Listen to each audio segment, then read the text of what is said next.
Welcome to the class of stochastic processes. Today we move on to Chapter 6, Continuous Time Markov Chains.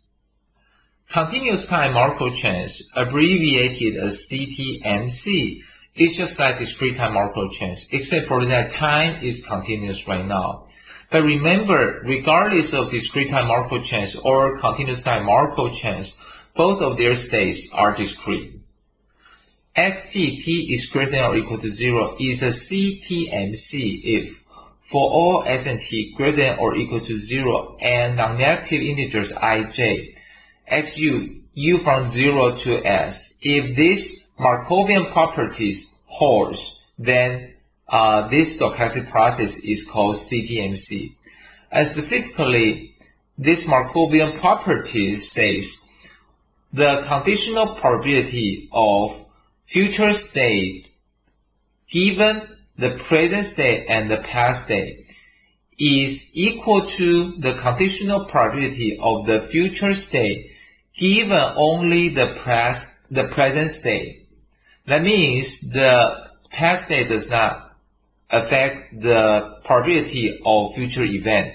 So that means the past information or past history does not matter at all. And this is called Markovian properties. And if a stochastic process satisfies the Markovian properties and when time is continuous, then this is called CTMC, continuous time Markov chains. And moreover, if this conditional probability is independent of S, meaning this is important, the time point S is not important and does not affect this conditional probability, then CTMC is said to have stationary, as I have mentioned in class. Stationary means time does not play any role in here. Time point, a specific time point, does not matter at all, or continuous transition probabilities. Continuous time Markov chains. Let Ti denote the amount of time that the process stays in state I before making the transition into J. Then Ti greater than 10, conditional probability of Ti greater than 15, based on the Markovian property, that is equal to probability of Ti greater than 5. And in general, this is the Markovian property, right? Conditional on Ti greater than S. Ti greater than Ts plus T is equal to Ti greater than T. This is in general. And if this is the case, then we know that Ti must be memoryless. And based on what we have learned in the past, we know there's only one option for Ti, which is exponential distribution. So we say CTMC is a stochastic process with the following properties. Number one, Ti is exponential distribution, follow the exponential distribution with rate 1 over Vi. And also, Pii is equal to 0. So here we use the notation Pij for the continuous time Markov chains, means if the present state is I, the next state that you will make a transition or make a change is J, and the conditional probability of Pij. Let me say this again. The present state is I. The conditional probability of the next state, which means the next state of when the process is making the transition, is equal to J. So Pii must be 0 because the present state is I, and the next state must be some state else. You cannot stay in the same state, right? Because by definition, Pij, J means the next time you make a transition. And if Pi must be 0 because you cannot stay in the same state if you are making a transition, right? And also summation Pij is equal to 1. Remark. A continuous time Markov chain is a stochastic process that moves from state to state in accordance with just like discrete time Markov chain. But it's such that the amount of time is spent in each state before proceeding to the next state is exponentially distributed.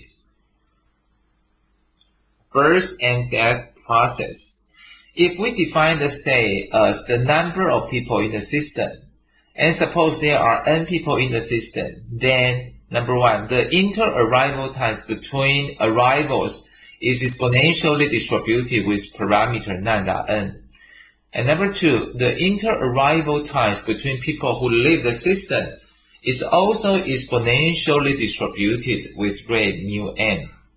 And the lambda n and mu n are called arrival or birth and departure or death rates. So the state transition rates, V0, meaning the rate that the system is going to make a change at time 0. At 0 means the system has 0 persons, right? So that must be lambda 0, okay? And VI means when the system has I persons in the system, then the rate that the system is going to make a change is equal to lambda I plus mu I. Remember, both birth and death are considered change. Okay, so VI, let me say this again. So VI means the rate that when the system has I people in the system, the rate that the system is going to make a change. Okay, and the change includes both birth and death. Okay, so the state transition probability P01 must be 1, because if you have 0 people in the system, the next state must be 1, right? So P01 is equal to 1. And PI plus 1, that means next state is going to be a birth rather than a death. Okay, so it's just like the birth process and the death process are competing against each other. And then if you are going to move from I to I plus 1, that means the birth process wins, right? With the probability lambda I over lambda I plus mu I. Similarly, PI minus 1 is equal to mu I over lambda I plus mu I. An example, a birth process with linear birth rate. Consider a population whose members can give birth to new members but cannot die. If each member acts independently of the others and takes an exponentially distributed amount of time with mean 1 over lambda to give birth, then if x of t is the population size at time t, then x of t is a pure birth process with lambda n is equal to n lambda, because if you have n people in the system, in the population, and each person can give birth, right? So totally the birth rate for the system is n lambda.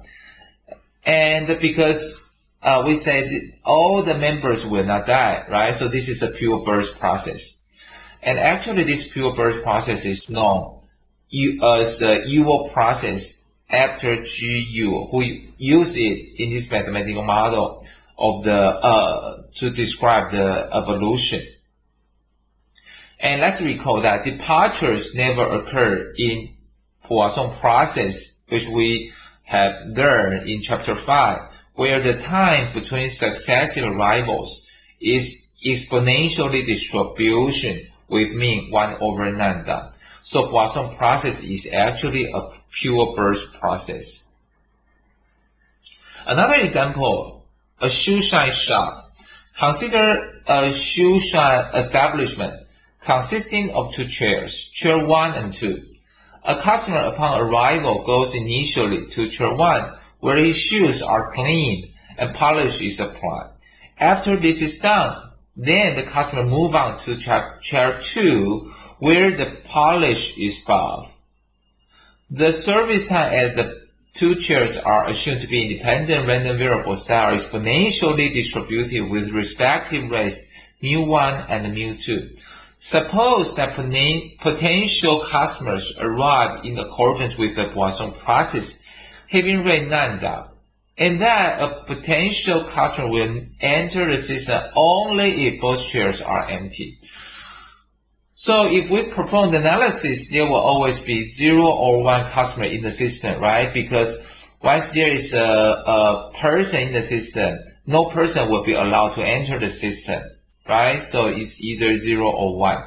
So we can define 3 states, 0, 1, 2, which represent respectively empty system, a customer in chair 1, or a customer in chair 2.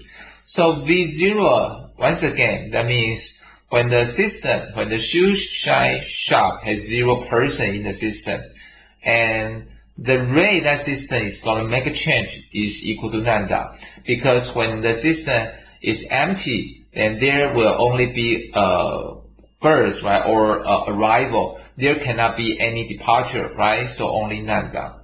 But how about V1? V1 means when there's only 1 person in the system, then V1 must equal to mu1, right? Because the way that the system is going to make change must be equal to the service rate of chair 1, right? And similarly, V2 is equal to mu2. And also P01, P12, P21 are all equal to 1. A linear growth model with immigration.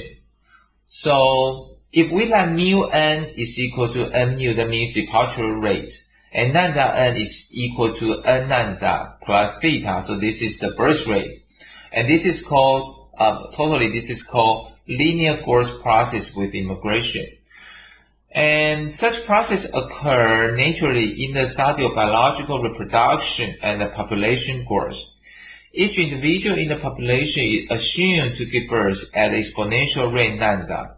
And in addition, there is an exponential rate of theta of the population due to an external source, such as immigration. Hence, the total birth rate, where there are n persons in the system, is n lambda plus theta. Okay? And deaths are assumed to occur at an exponential rate mu for each member of the population. So mu n is equal to a mu. Let x of t denote the population size at time t. Suppose that the system starts from I. Okay, so that means x0 is equal to I. And if we define m of t is equal to the expectation of x of t. Remember, x of t represents the population size at time t, which is a random variable, right? And if we take expectation, and m of t is the deterministic function of t, and this is not stochastic. M of t is not stochastic, but x of t is a stochastic process, right? X of t is a random variable and dependent upon t. So we are going to solve for m of t. Okay, so first we want to analyze m of t plus h, and by definition that would be equal to expectation of x of t plus h. And this expectation we can apply the conditional conditional expectation technique given on x of t, and we are going to look at the expectation of x t plus h, and then we take expectation for all, right? Now we look at this so-called x of t plus h given x of t. So xt plus h given x of t, and because this is a Poisson process, right, for the departure or the birth, so x of t plus h given x of t can have 3 possibilities. Either x of t plus 1, or x of t minus 1, or x of t. Let me reiterate this again. X of t plus h conditional on x of t means at time t, the size of the population is x of t. And what about when time is at t plus h? What about the population size x of t plus h? So within a very small time h, the population size can be either with one more, or so that means one burst in the system, right? Or one death, so -1, or remain the same size, right? So there are three possibilities. Either you have one burst or one death, or no burst and no death. Okay, that means you remain the same size. And because we know that this is a Poisson process for the birth and death process, right? So the probability that you will be is going to be xt of t plus 1. That means the birth process is Poisson, right? And the probability is equal to theta plus x of t lambda times h plus little o h. And this is the definition of Poisson process, right? So this is actually the current lambda, right? And the current lambda is equal to theta plus x of t times lambda, right? And times h plus, and then plus little o h. And how about death? So the death is still Poisson, right? And the lambda will be x of t mu, right? So that will be x of t mu times h. The probability will be xt mu times h plus little o h. Or remain the same size. That means 1 minus this probability and this probability, right? So that will be 1 minus the whole probability. Okay? So once we have analyzed all the respective probability for the three scenarios, then we can calculate the expectation of xt plus h conditional on x of t. So that will be xt of x of t plus 1 times the probability plus x of t minus 1 times the probability plus x of t times the probability, right? So if you organize the equation, it will be like this.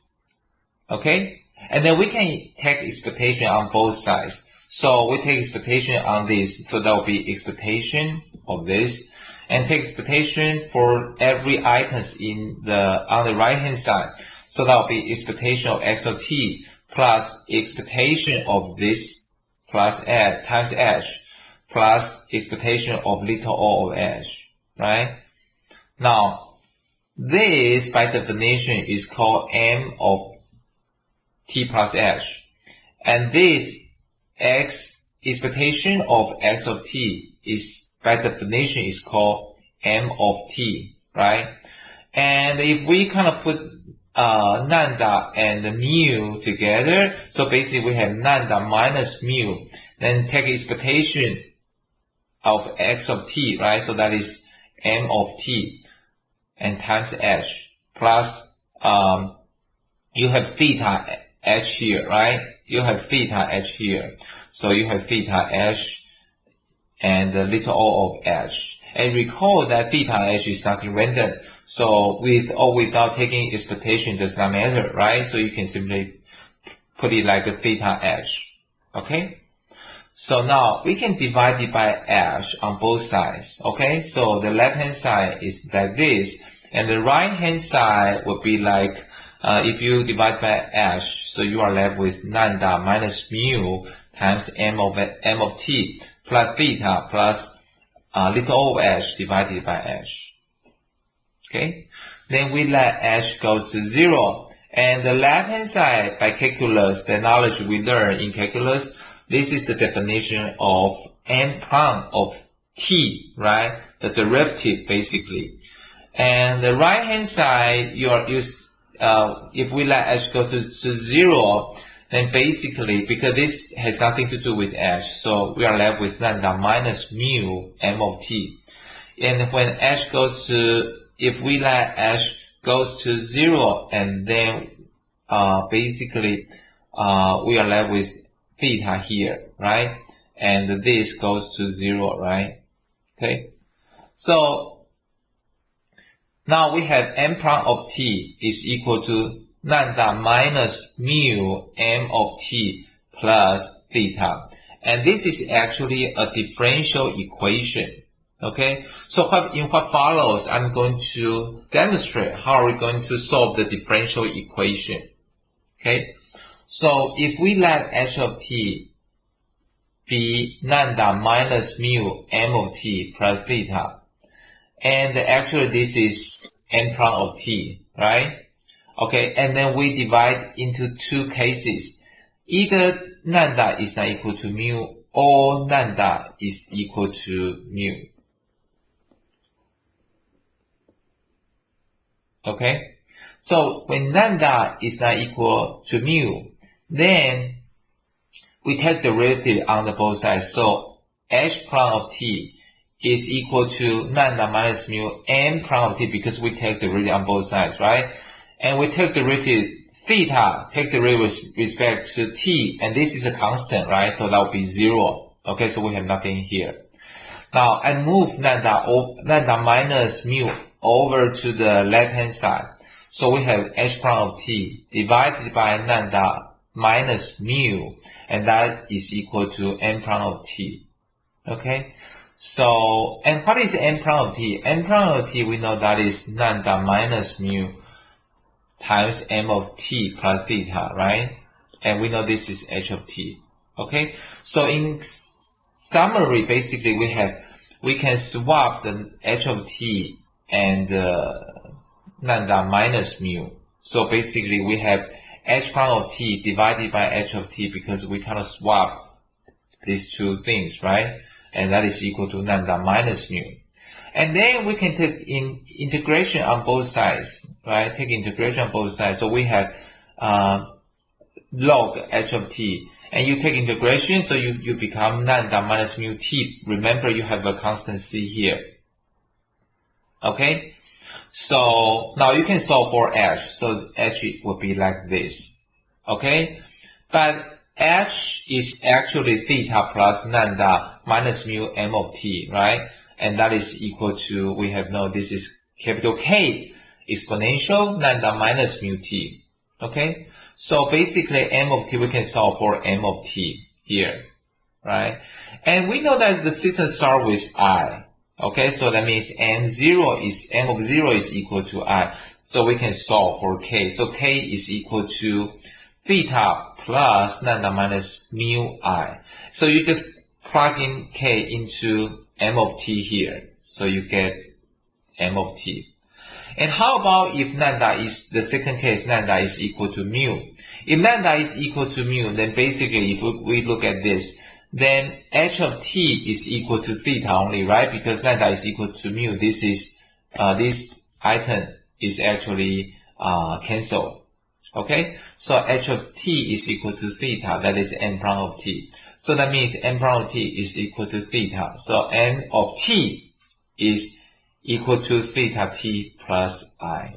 Okay? Another example, queuing system, MM1, that's the simplest example in the queuing theory, right? Suppose that customers arrive at a single server service station in accordance with the Poisson process having rate lambda. That is, the times between successive arrivals are independent, exponentially random variables having mean 1 over lambda. Upon arrival, each customer goes directly into a service if the server is free. If not, then the customer joins the queue, so he waits in line, of course. When the server finishes serving a customer, the customer leaves the system and the next customer in line. If there are any waiting, enter the service. The successive service times are assumed to be independent, exponential, random variables having mean 1 over mu. So the preceding is known as the MM1 queuing system. So what does the M means? The M refers to the fact that the inter-arrival process is Markovian, so M here, right? Because this is a Poisson process. And the second refers to the fact that the service distribution is also exponential. So still Markovian, so M. And what does 1 mean here? 1 refers to the fact that there's only one or single server, right? So if we let x of t denote the number in the system at time t, then x of t is the birth and death process because you have Poisson process, customer arrival, right? And you have departure. That means you have service rate, right? So basically mu n is equal to mu, and lambda n is equal to none. So mu represents the service rate, lambda represents the arrival rates. And similarly, how about MMS? So MS still we have exponential arrival, right, and exponential departure. But now we have S. That means we only have the S servers in the system. So that means the service rate before S, so n from 1 to S, before S, the service rate can be n mu. But once you pass S, then the service rate can only be S mu because you only have S servers in the system, right? So that's the only difference. And the arrival rate is still lambda. A general birth and death process. Suppose that the birth rate is lambda n and the death rate is mu n, where mu 0 is equal to 0. Okay? Let Ti denote the time starting from state I it takes for the process to enter state I plus 1. So we will recursively compute expectation of Ti. Now, when I is equal to 0, then expectation of T0 must be 1 over lambda 0, right? Because when the system has 0 in the system, then there can only be arrival, no departure at all, right? No death at all, right? So expectation of T0 must equal to 1 over lambda 0. Now, for I is greater than 0, if we let capital II be 1 or 0 with probability lambda I over lambda I plus mu I, when the first transition is from I to I plus 1, meaning you move to your right hand side, right?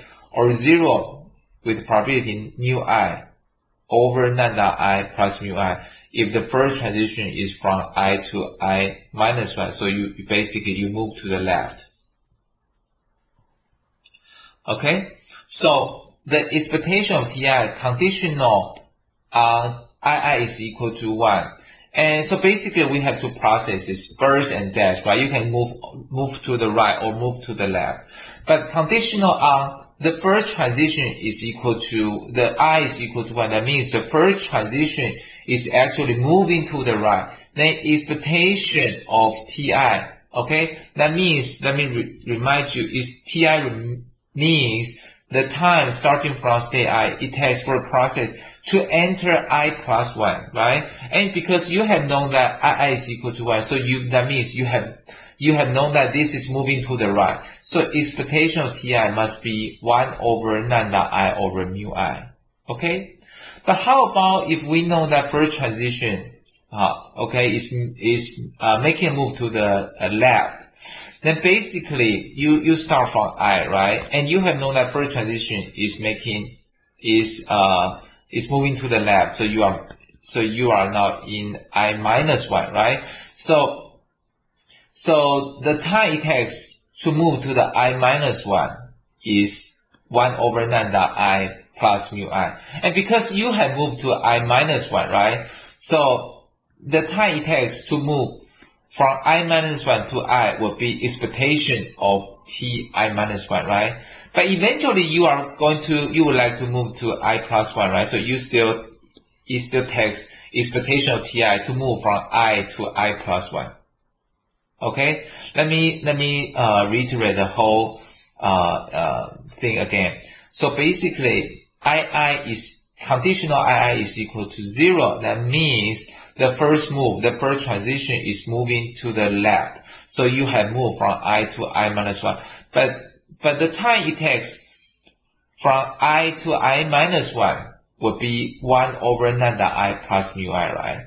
And now because you are in I minus 1, so it takes expectation of Ti minus 1 plus expectation of ti to move from I minus 1 to I and then to I plus 1. Okay? So we know that expectation of ti will be equal to expectation of ti conditional on I is equal to 1 times the probability plus expectation of ti conditional on I is equal to 0 times the probability. And if you organize this equation, you will get this. Okay? And then you can further organize that and you get the recursive formula like this. Expectation of ti will be like this. And because we know expectation of t0 is 1 over lambda 0, so if you plug in here, you can get expectation of t1. And if you plug in expectation of t1, you get expectation of t2, and go on like this. So, and if this is the case, then you can compute the expectation of time to go from any state I to any state j by summing up expectation of ti plus expectation of ti minus I plus 1, and keep going and up to expectation of t of j minus 1. The transition probability function Pijt. Recall that in the previous slide I used Pij to represent the continuous time Markov chain.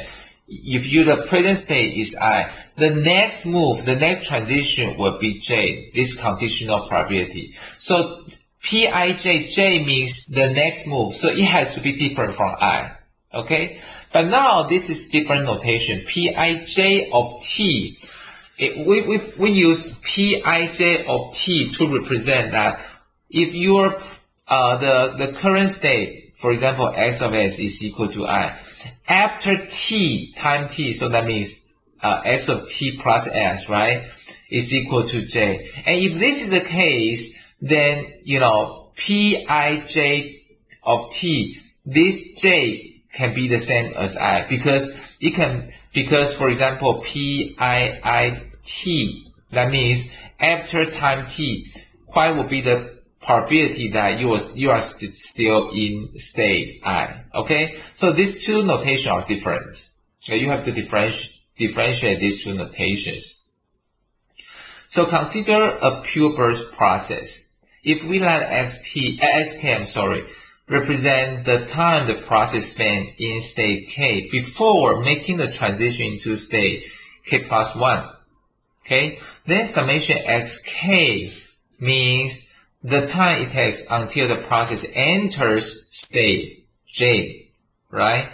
So the conditional probability of you start from I, the system start from state I, and x of t is less than j, okay?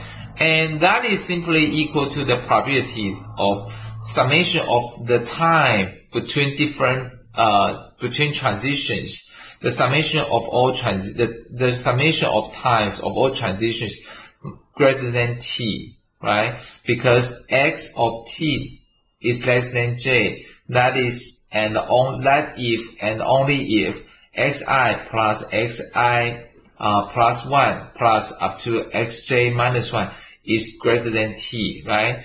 Okay, so you just keep in mind that now xi, okay, or xk, this represents time, this is time, okay, but this is state, that's different.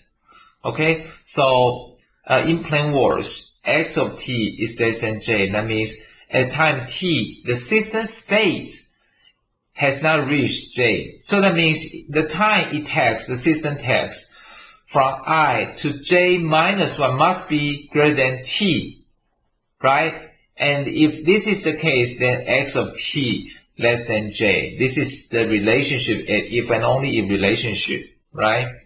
And also we know if this is Poisson process, then xi up to xj minus 1 are independent exponential random variable with respective rates, lambda I up to lambda j minus 1. Okay? So we can calculate the conditional probability because we know this event is just like this event, right? And we know if xk is exponential, Okay, then summation of xk, we have derived the distribution, right? So we know the probability would be like this. And similarly, if we can replace j by j plus 1, okay, so basically you get j here, okay, so it turns out that you have the equation like this. Then with these two equations, you can derive the conditional probability of xt is equal to j conditional on x0 is equal to I. You just subtract this from this, right? So that would be conditional probability of x of t less than j plus 1 minus conditional probability of xt less than j. Okay? And also we know pii of t. Remember, that means probability of xi greater than t, right? Because pii of t means the present state is I. After t, time t, you are still remain in the present state, right? So that means the time it takes from state I to make any transition must greater than t. And because xi is exponential random variable, okay, so that will become exponential minus lambda I t.